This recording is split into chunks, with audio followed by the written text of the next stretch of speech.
Sacramento pick, which, like you said, it's a mistake, no doubt. But I still think Fultz will be a good player.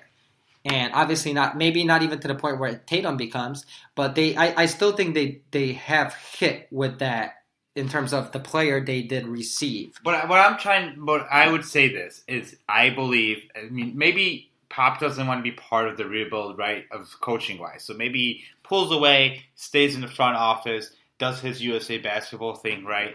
I still would trust the Spurs with a real build, with R.C. Buford and Pop still making those decisions more than I would trust what Philadelphia did. Colangelo, yeah. Yeah, and I think they wouldn't make this market. I think they would see the value of Jason Tatum, right? So I think the Spurs have to figure out what is their direction. And I think if you're going to trade Kawhi, if I was in charge, I'm all in for a rebuild. I lose my playoff status. I know the way Pop goes away probably isn't the way that he proves.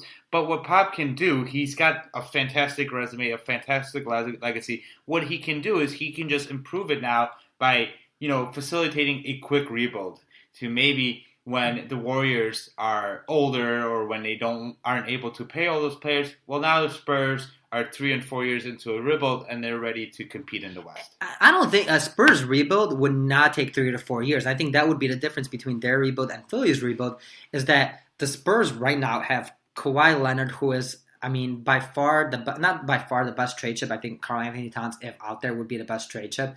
But Kawhi Leonard, Karl Anthony Davis, yeah. No, Karl Anthony Towns.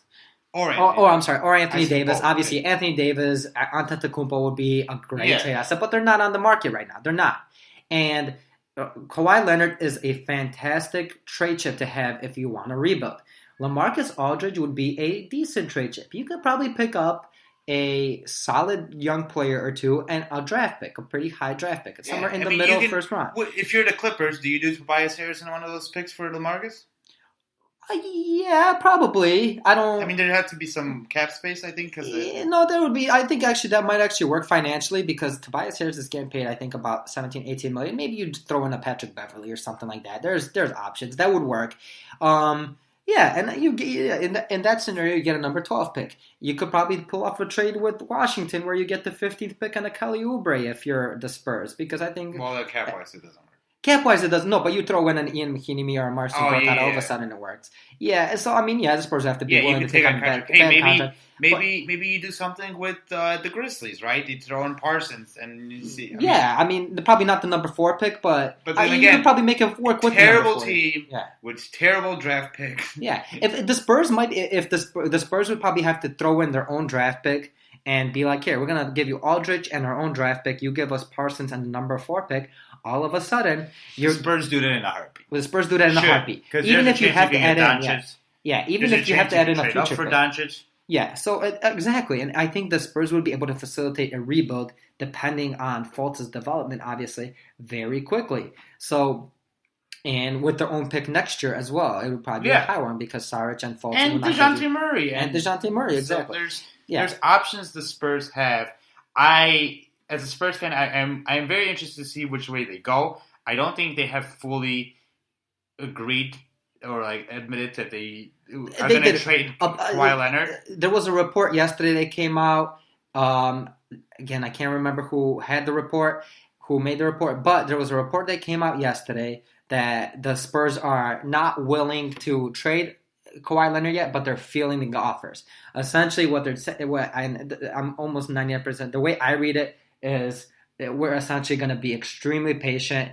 Kawhi Leonard the Kawhi Leonard trade, which I believe does happen this offseason, will be the last transaction with any relevance made in this offseason, meaning that the Spurs are going to let everything fall into place, be extremely patient the way they should be, just like Cleveland was with Kyrie last year, even though that Kyrie's demands came out pretty late last year. But the Spurs... Cleveland were not patient.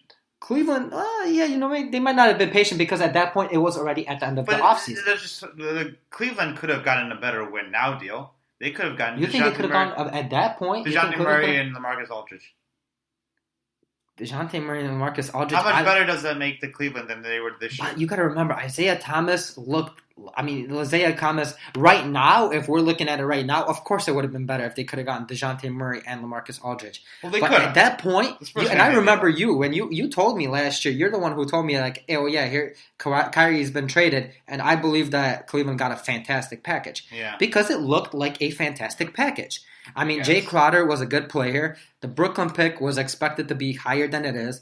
Isaiah Thomas was expected to come off that injury. Yeah, you're right. I mean, it looked like a great package. Obviously, they weren't winning the trade, but you're not going to win a trade when you're trading Kyrie Irving. Yeah, I guess it is easier in hindsight to say that. Yeah, but that looked like a great win now and future trade, which is what Spurs, I think, are going to do with Kawhi. I don't think the Spurs are going to make the same mistake as Cleveland did, because it's just a different organization. And it's a different situation. I mean, because Cleveland was pretty much in that mode where we need to keep LeBron and we need to do anything we can to keep LeBron. The Spurs, if they trade Kawhi, are not in a rush. Yes, they have Aldridge, and yes, they want to win, but they're not as desperate to win as Cleveland was back then. All right, so I think we should finish up our podcast for today.